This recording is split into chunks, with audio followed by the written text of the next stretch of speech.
po, 2016 pa po, nag-serve na po ako sa PS sa Malacanang Santo Niño Chapel.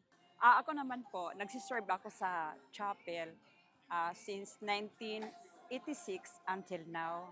Thankful nga, binuksan tong para sa mga tao nga makapag-celebrate sa Misa de Gallo. Ang napakahalaga po na preparation ay siyempre yung ating puso, kailangan makapagpatawad at sa lahat po ng mga sa isang taon po na binigay sa atin ng Panginoon ng kalusugan at saka po may pamilya tayo na buo, walang nagkakasakit.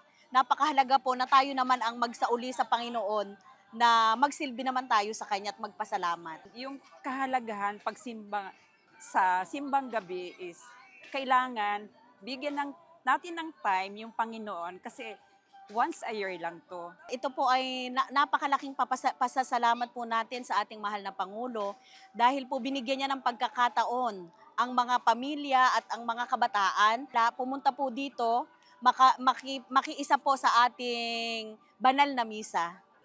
Galing pa ako sa Bacoor, Cavite. Gusto kong ma-experience yung misa sa palasyo. Yeah, so I got curious to check. I feel so at home, happy, parang Christmas na talaga. Sabi nga ni Father kanina, let's have the grace to always keep the spirit of Christmas in our hearts. Taga Bagong Baryo po ako. Kasama ko po yung family ko po. Tsaka nagsimba po kami kasi sa kada taon po, isang beses lang po sa kada taon. Kaya para po sa amin, importante din po magsimba kasama yung pamilya. Para po sa akin, masaya po kasi first time po namin magsimba kasama lahat dito po sa palasyo.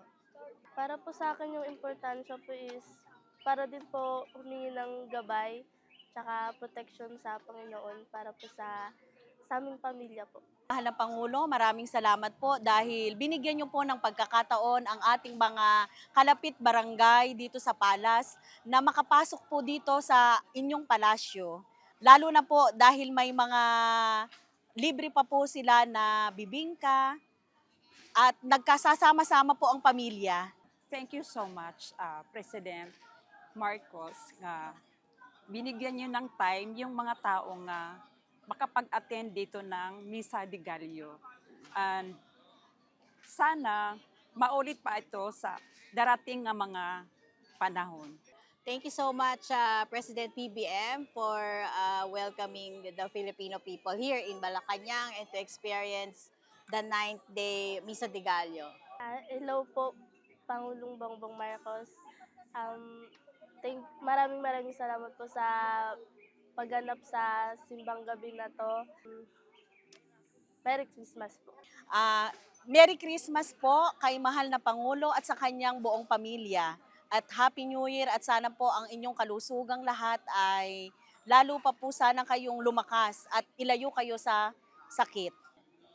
Merry Christmas to our beloved President Bongbong Marcos, and to his beloved wife and to his kids.